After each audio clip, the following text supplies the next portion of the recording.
Hello there fellow modelers, Steve here.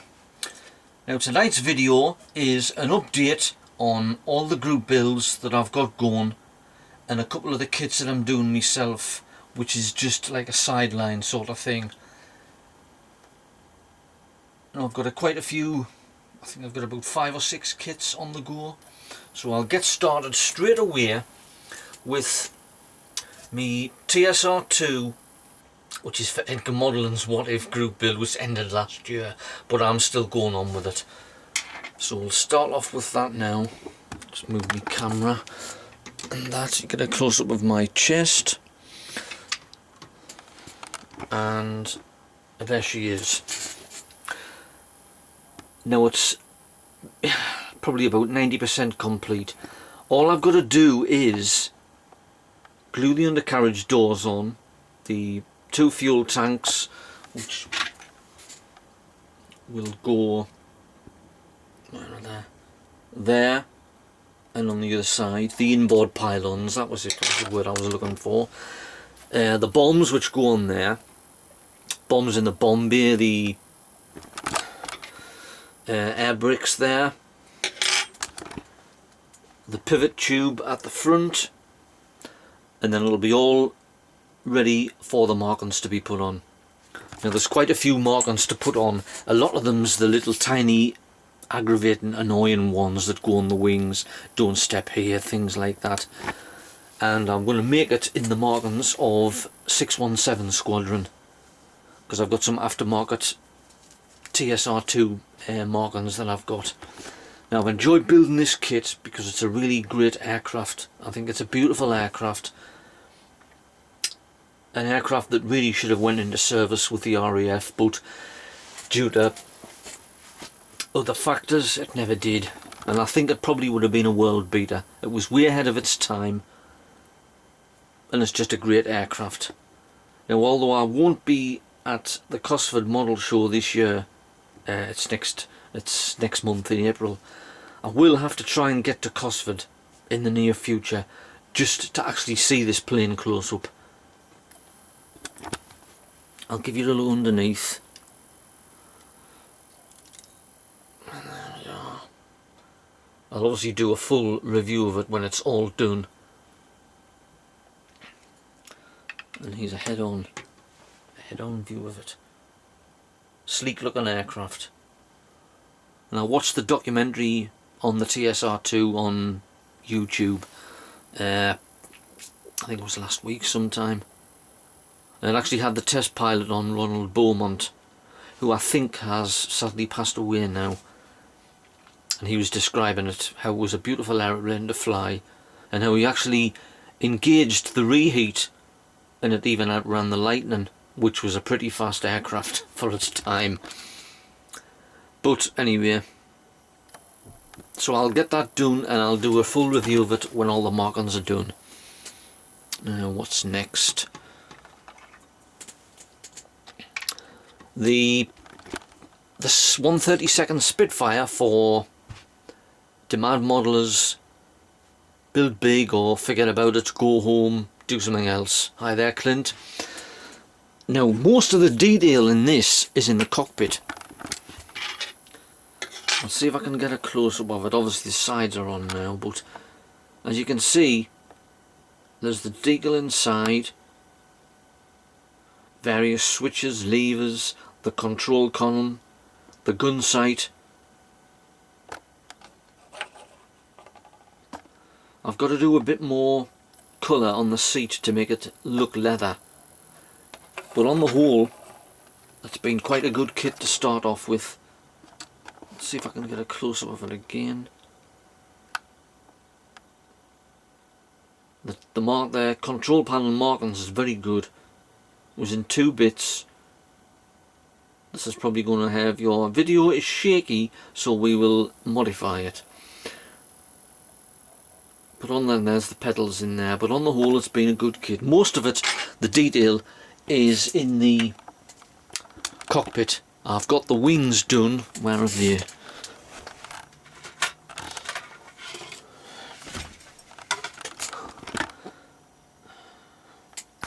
Zoom out. The wings are all done.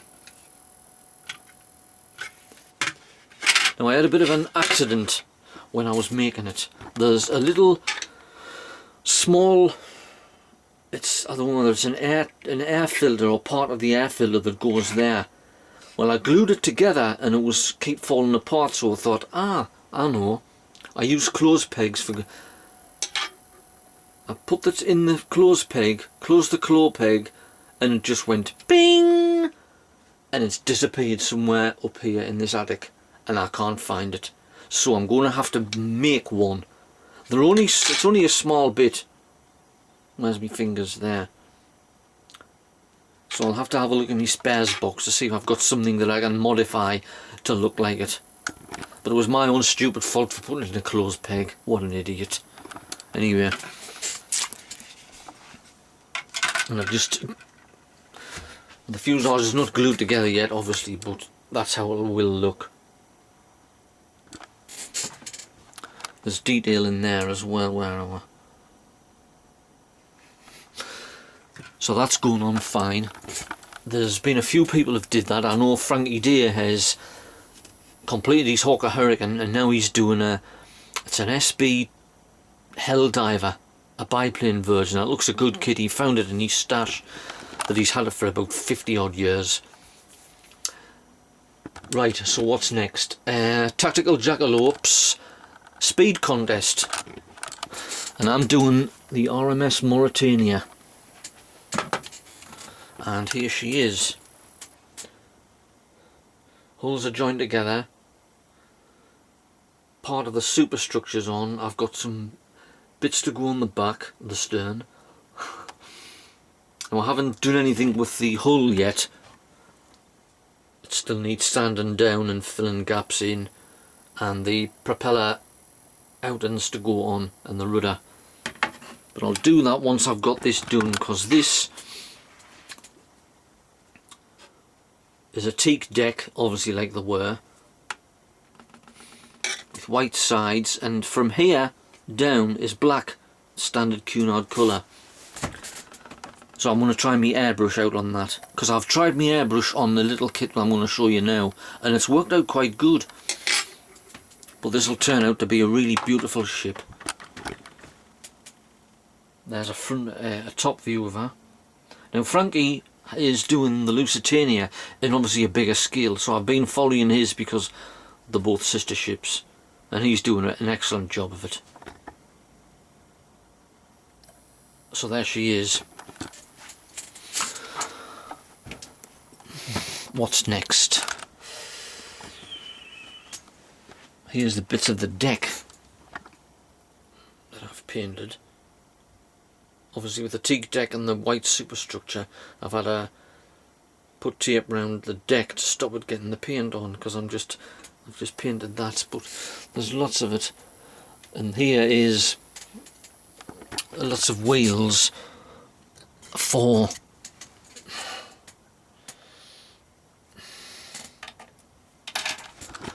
the Spitfire and the Wellington, which I'll review in a minute.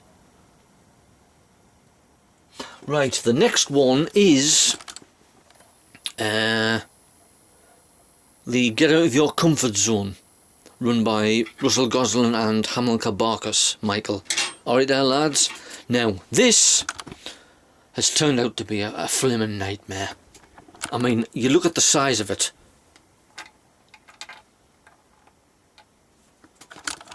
It is absolutely tiny. I'll see if I can do a bit close up. And you can see how small it is compared to, say, the modelling knife. It's absolutely minute. And some of the parts on it, the kickstart, the foot pedals, the gear changes, they're absolutely minute. And there's been a couple of times I've felt like hauling this in the bin. So I put it to one side for a week, and I've managed to get the two halves, the front forks and the engine in, and it's coming along. It's not the best thing I've ever did, but I'll persevere and I'll do it as best I can. because the group build doesn't end till, consult me notes, it's the 24th of June, so I've got plenty of time to finish it. I'll give you another bit of a look at the other side.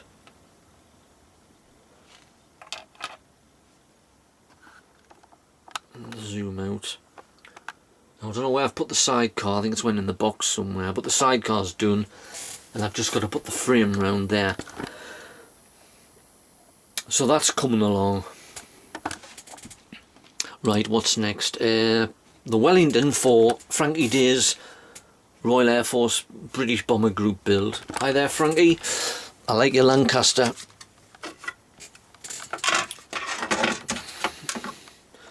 Here's the wings that I've done,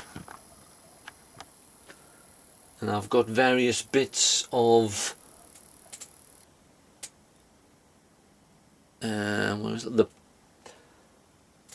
It's the the undercarriage. Yes, they're done. They're about somewhere. I think they're there.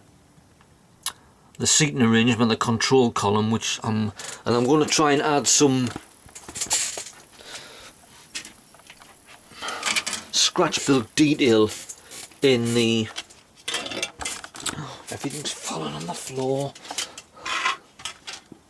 Some scratch built detail on the inside of the canopy, just to brighten it up a bit, because there's nothing at all. It's bare. A bit in there.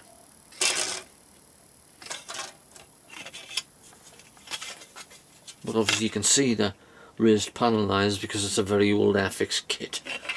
I don't know when it's from. This one's a Reebok, and it's probably from the late 60s. So that's that I've got done. What else have I done? Me side projects I've did. This is, move the wings out the way. This is me Beaufighter, the Frog Frog kit. It's a Mark 21. Now that is done. The canopy's primed, the canopy's masked, the dome that goes at the back there, I'm going to leave that off until I've finished it. I've got the rocket rails underneath, and it also carries a torpedo which I've got done, and I've got to prime this, and that'll be hopefully done with my airbrush because I've got the colours for it, or I will have. Now this is me Heinkel, what is it? Oh, it's a 123 I think. Now the top's primed, but the bottom was done with my airbrush, and I think it's turned out pretty well. It took us a while to get the paint mixed together, but I think it's turned out okay. I'm very well pleased with that. I was talking to one of the lads at my model club on Monday, and he says once you use the airbrush you'll never go back to painting with brushes again. It's just a question of getting the mixture right. Now there's it's a green and brown, like a sort of a block stripe camouflage on the top. So I've just got to do the camouflage on the top there, and that'll be done. This is just a project that I'm doing. It's just when I've got nothing else to do. So that's everything that I've got going for now.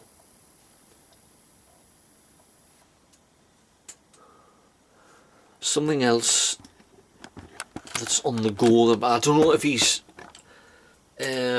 forgot about it or it's ended, but Tactical Jackalope again, he's Recce Group build. Now I was going to do the B-20, the Mark IV Liberator. And as you can see there, it's all primed. Now what I'm going to try and do is, there's a bit of the panel lines in there I'm going to try pre-shading with my airbrush. I don't know if you can tell us whether that group build's finished now, Andy, but I'm still doing it. I'll still keep on with it, because that's a great aircraft as well. So we'll put that back down there.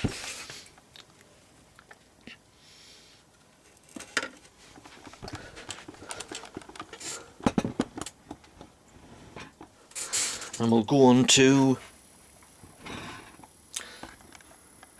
my acquisitions, which I've got quite a few. I've been naughty. I've seen this on the internet. It was from the Works. Now, there used to be a Works at the Metro Centre at Gateshead, which is near to where I live. But I've heard, I think it was last year sometime, that they were actually closing down.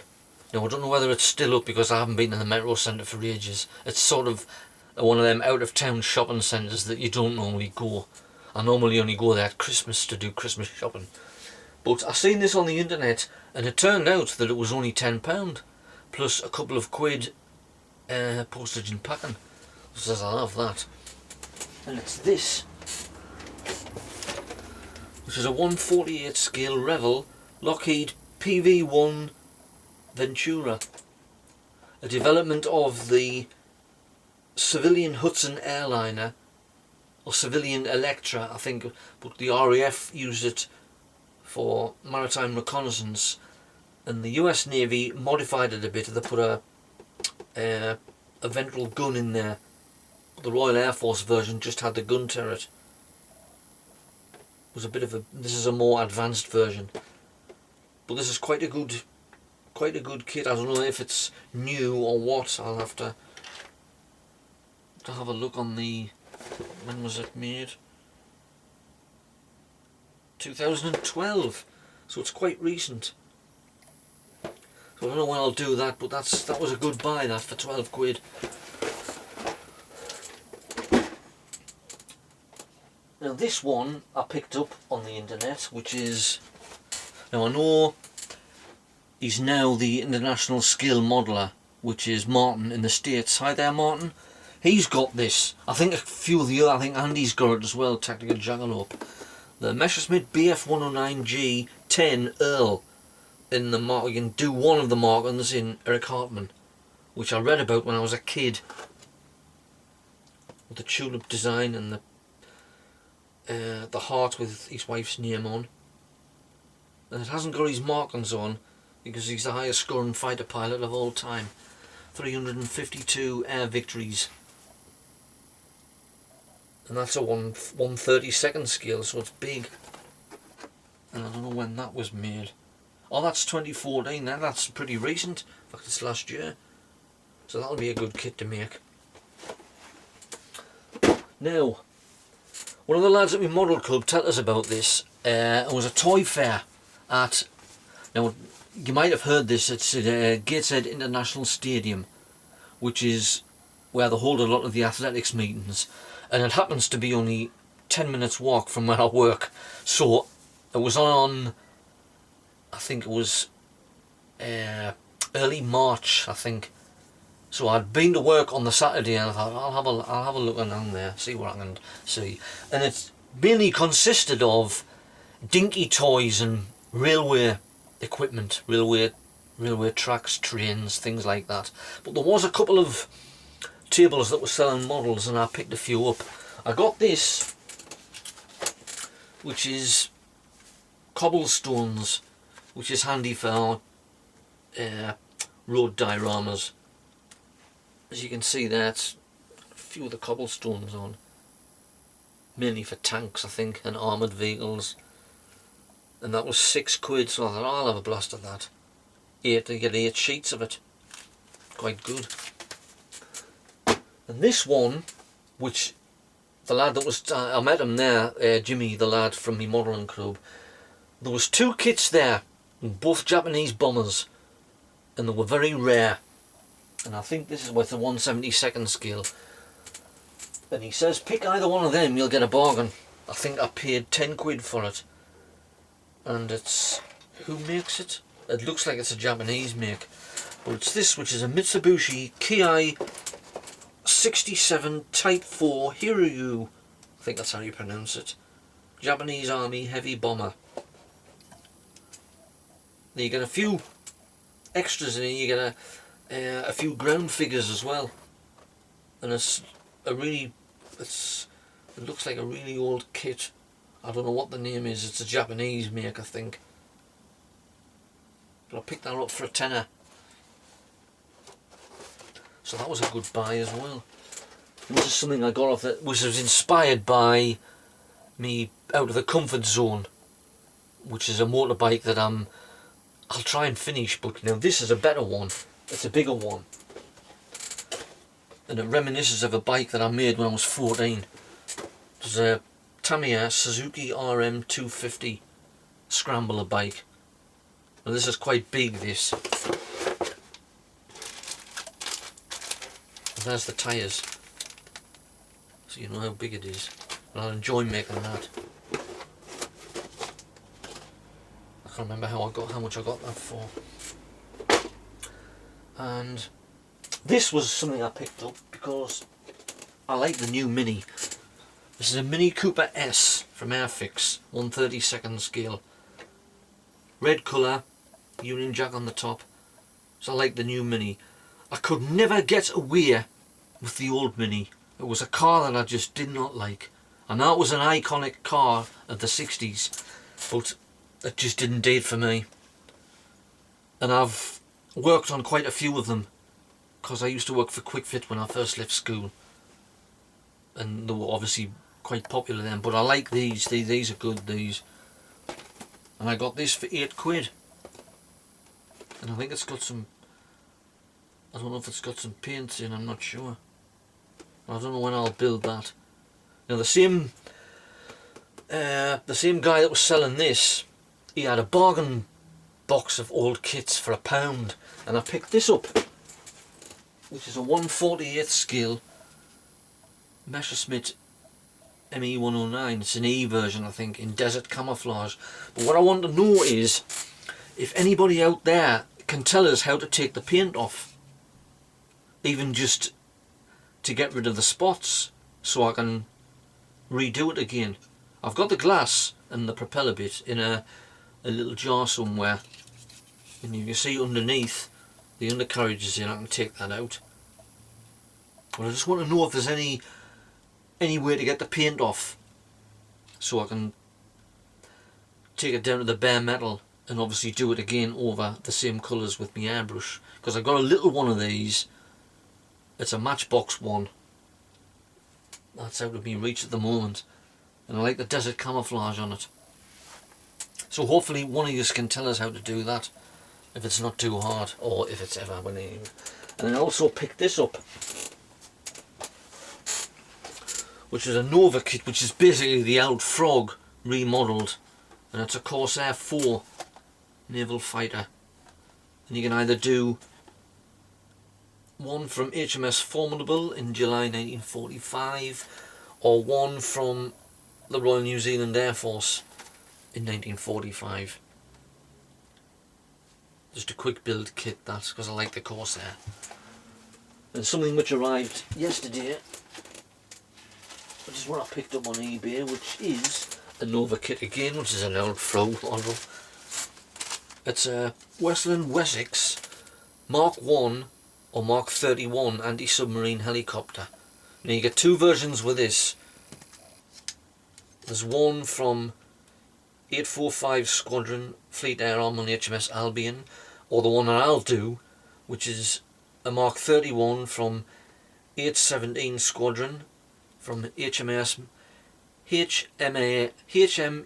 Melbourne of the Royal Australian Navy, because you get the two circles with the kangaroo in, and that'll be an interesting one, that. So I think I'll make that.